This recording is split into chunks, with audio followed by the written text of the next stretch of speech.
ತಾನೆ ಎಷ್ಟು balloon ಅದಾವಿಲ್ಲಿ? 5 balloons ಅದಾವಿಲ್ಲ? Balloon ಯಾಕೆ ಉಬ್ಬ್ಯಾವು? ಇದ್ರಾಗ ಏನೈತಿ? ಗಾಳಿಗೆ ಏನಂತಾರ? ವಾಯು ತುಂಬ್ಯಾವ, ಹೌದಿಲ್ಲ? ವಾಯು ತುಂಬ್ಯಾವಲ್ವಾ? ಆಮೇಲೆ ನಾನು ಏನ್ ಮಾಡಿದೆ? ಈ ಲೋಟದಲ್ಲಿ ನೀರು ತುಂಬಿದ್ದೆ, ಕಲ್ಲನ್ನ ಇಲ್ಲೇ ಬಿಟ್ಟೆ. ಅವಾಗ ಅದು ಕಲ್ಲು ನೀರ್ ಏನಾಯ್ತು? ಹೊರ ಚೆಲ್ತು. ಅವಾಗ ನಾವ್ ಇದರಿಂದ ಏನ್ ತಿಳ್ಕೊಂಡ್ವಿ? ಇದು ಒಂದು ನಿರ್ದಿಷ್ಟ ಸ್ಥಳ ಐತಿ, ಅದು ಮಾತ್ರ ಆಕ್ರಮಿಸಿಕೊಳ್ತೈತಿ, ಬೇರೆ ವಸ್ತು ಅದೇನ್ ಮಾಡಲ್ಲ, ಜಾಗ ಕೊಡ್ಲಿಲ್ಲ ಅಂತ ತಿಳ್ಕೊಂಡ್ವಿ. ಯಾಕಂತಂದ್ರೆ ಇಲ್ಲಿ ಕಣಗಳು ಒತ್ತೊತ್ತವಾಗಿರ್ತಾವು, ಅದಕ್ಕೋಸ್ಕರ ಅದು ಸೇರಿಸ್ಕೊಳ್ಳಿಲ್ಲ. ಆದ್ರ ಬಲೂನ್ ನಾಗಿರುವ ವಾಯು ತುಂಬೇವಲ್ಲ, ಇಲ್ಲಿ ಕಣಗಳು ಬಹಳ ವಿರಳ, ಅಂದ್ರೆ ಬಹಳ ಕಡಿಮೆ ಇರ್ತಾವ, ದೂರ ಇರ್ತಾವೆ. ಇದ್ರಾಗ ಮತ್ತೊಂದು ವಸ್ತು ನಾವು ಹಾಕ್ಬಹುದು. ಎಷ್ಟೋ ಸರಿ ನಾವು ಇದ್ರೊಳಗೆ ಬಲೂನ್ ಒಳಗ ಪೇಪರ್ ಹಾಕ್ತೇವೆ, ಹೌದಾ ಇಲ್ಲ? ಬರ್ತ್ಡೇ ಪಾರ್ಟಿ ಒಳಗ ಬೇರೆ ಬೇರೆ ಕಾಳನ್ನ ಹಾಕಿ ಹೊಡಿತೇವೆ, ಅವಾಗ ಅದೆಲ್ಲ ಪೂರ್ತಿ ಚಲ್ತದಿಲ್ಲ. ಅರ್ಥ ಏನಪ್ಪಾ ಅಂತಂದ್ರೆ, ಬಲೂನ್ ನಾವೇನು ವಾಯು ತುಂಬೇವಲ್ಲ, ವಾಯುವಿನಲ್ಲಿ ಕಣಗಳು ಏನಾಗಿರುತ್ತವೆ? ವಿರಳವಾಗಿರುತ್ತವೆ. ಹಾಗಾಗಿ ನಾವ್ ಏನ್ ಮಾಡ್ಬೋದಪ್ಪ ಅಂತಂದ್ರೆ, ಒಂದು ದ್ರವ್ಯದಲ್ಲಿ ಒಂದು ದ್ರವ್ಯದ ಕಣಗಳನ್ನ ಏನ್ ಮಾಡ್ಬೋದು?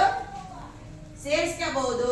ಒಂದು ದ್ರವ್ಯ, ಇದೊಂದು ದ್ರವ್ಯ ವಸ್ತು ಅಲ್ವಾ? ಈ ದ್ರವ್ಯದಲ್ಲಿ ಮತ್ತೊಂದು ದ್ರವ್ಯದ ಕಣಗಳನ್ನು ಏನ್ ಮಾಡ್ಬೋದು? ಸೇರಿಸಬಹುದು. ಯಾಕಂತ ಕೇಳಿದ್ರೆ, ಈ ಒಂದು ವಾಯುವಿನಲ್ಲಿ ಕಣಗಳು ಏನಾಗಿರ್ತಾವಪ್ಪ ಅಂತಂದ್ರೆ ವಿರಳವಾಗಿರ್ತಾವು. ಏನಾಗಿರ್ತಾವು? ವಿರಳ. ನಮಗೆ ಇದರಿಂದ ಗೊತ್ತಾಗ್ತದೆ. ಇನ್ನೊಂದು ನಾವು ಇದನ್ನ ನೋಡೋಣ. ಈಗ ಬಲೂನ್ ಇದು ಹೋಗಿತ್ತು, ಇನ್ನೊಂದು ನೋಡೋಣ. ಇಲ್ಲಿ ನೀರ್ ತಗೊಳ್ಳೋಣ. ಏನ್ ತಗೊಳ್ಳೋಣ?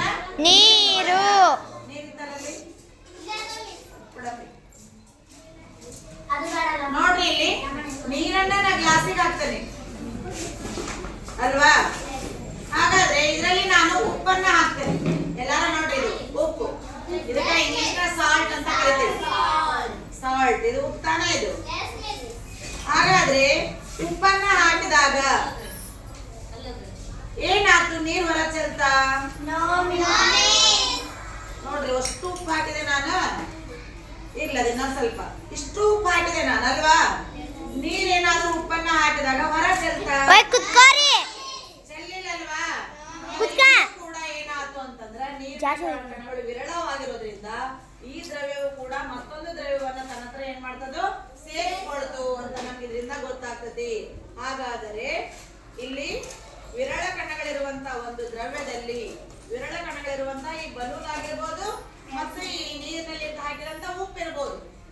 ಅವು ವಿರಳ ಕಣ ಇರೋದ್ರಿಂದ ಮತ್ತೊಂದು ದ್ರವ್ಯವನ್ನ ಏನ್ ಮಾಡ್ತಾವ ಅಂತಂದ್ರೆ ಕಣಗಳನ್ನ ನಾವು ಸೇರಿಸ್ಕೊಳ್ತಾವ ಅನ್ನೋ ನಮ್ಗೆ ಈ ಪ್ರಯೋಗದಿಂದ ಏನಾಗ್ತತಿ? ಗೊತ್ತಾಗ್ತತಿ.